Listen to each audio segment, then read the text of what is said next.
किसी दूसरे को बदलने से ज्यादा अच्छा और आसान है खुद को बदलना।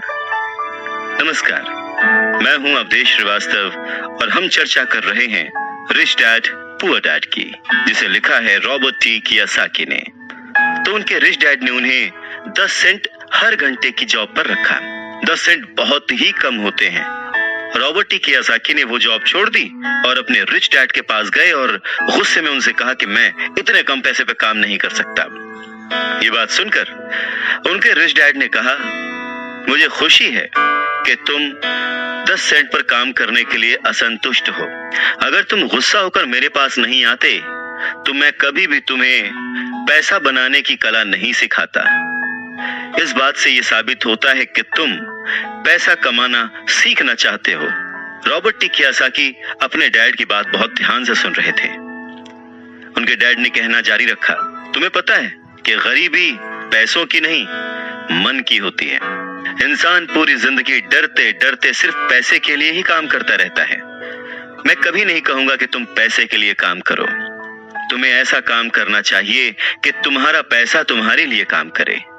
लोग कहते हैं कि मैं समस्या की जड़ हूं, मैं उन्हें कम पैसे देता हूं, पर सच तो ये है कि लोग उसी वेतन में काम करते रहना चाहते हैं। वो अपने आप से नहीं पूछते कि वो क्यों उतने कम पैसे में काम कर रहे हैं। पर अगर वो लोग या तुम इसी तरीके से सोचते रहे कि समस्या की जड़ मैं हूं, तो जिंदगी भर न वो लोग कुछ सीख पाएंगे न तुम कुछ सीख पाओगे।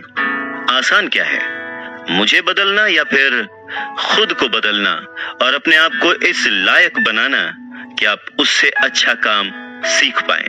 अगर तुम पैसे के लिए काम करना सीखना चाहते हो तो स्कूल में ही रहो। ये सीखने के लिए उससे बढ़िया जगह कोई और है नहीं। परंतु अगर तुम ये सीखना चाहते हो कि पैसा तुम्हारे लिए किस तरह से काम करे, तो मैं तुम्हारा रिच डैड तुम्हें ये सिखा सकता हूं। पर ये तभी संभव होगा, तभी पॉसिबल होगा जब ये तुम खुद सीखना चाहो। तो तुम सीखने के लिए तैयार हो?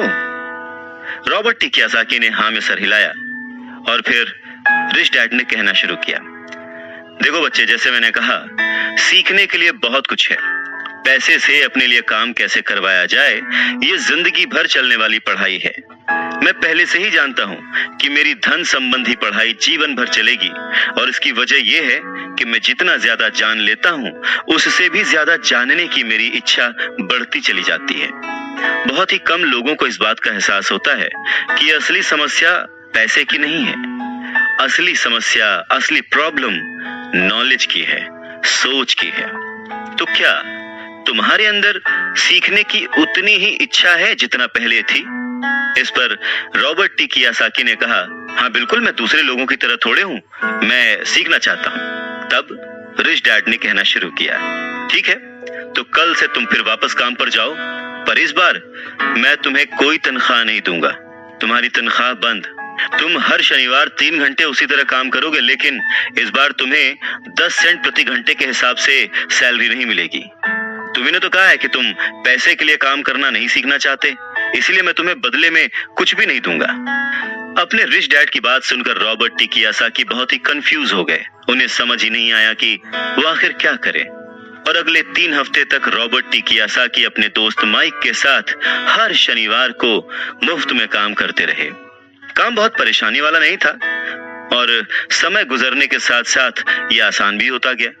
पर उन्हें अफसोस था तो अपने छूटे हुए बेसबॉल गेम्स और कॉमिक्स का, क्योंकि वो अब उसका मजा नहीं ले सकते थे और साथ ही उन्हें कुछ पैसे भी नहीं मिल रहे थे।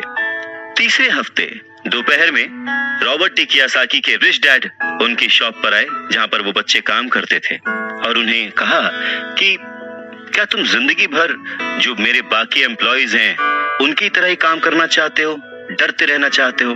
मुझे लगता है कि मुझे तुम्हारी सैलरी बढ़ा देनी चाहिए, 25 सेंट्स पर आवर। ये सुनकर वो दोनों मन ही मन खुश हो गए, पर उन्होंने सामने कुछ नहीं कहा, वो चुप रहे। रिच डैड ने थोड़ी देर देखा और कहा कि चलो अच्छा, तुम इतने पे खुश नहीं हो, मैं तुम्हारी सैलरी $1 पर आवर कर देता हूँ। $1 पर आवर उस समय के हिसाब से कह सकते हैं कि देश का सबसे अमीर बच्चा भी जो होगा वो भी नहीं कमाता होगा। वो थोड़ी देर चुप रहे और फिर उन्होंने कहा कि अच्छा चलो ठीक है, मैं तुम्हारी सैलरी $5 पर आवर कर देता हूं। ये सैलरी सुनकर उनका मन बार बार कह रहा था कि मान लो, इससे क्या नहीं खरीदा जा सकता, ढेर सारी कॉमिक्स, ढेर सारी साइकिल्स वगैरह वगैरह। पर वो चुप रहे। उन बच्चों को चुप देख उनके रिच डैड ने कहा, मुझे अच्छा लगा कि तुम लोगों ने लालच नहीं किया, जल्दबाजी नहीं दिखाई, और मैं ये देख सकता हूँ कि तुम अगर इसी तरह मन लगाकर सीखते रहे तो फ्यूचर में पैसे से जुड़ी किसी भी बात के लिए तुम जल्दबाजी में डिसीजन नहीं लोगे।